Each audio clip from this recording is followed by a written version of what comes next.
कर्तव्य भूमिती. व्हिडिओ आवडला असेल तर प्लीज लाईक करा, सबस्क्राईब करा, शेअर करा. दोन असमान बाजू दिल्या असता काटकोन चौकोन म्हणजेच आयत काढणे.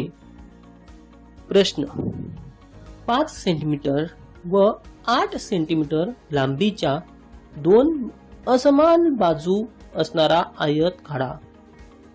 कृती: 1. 8 सेंटीमीटर लांबीची रेषा AB काढा. 2. रेषा AB दोन्ही बाजूंना हवी असल्यास थोडी वाढवा. 3.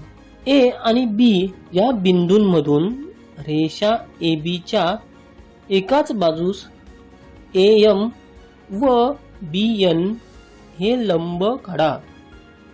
4. आता अनुक्रमे A आणि B ही केंद्रे घेऊन व 5 सेंटीमीटर त्रिज्या घेऊन AM या रेषेला D बिंदूत तसेच BN या रेषेला C बिंदूत छेदणारे कंस काढा. 5. रेषा CD काढा. चौकोन ABCD हा इष्ट काटकोन चौकोन म्हणजेच आयत होय.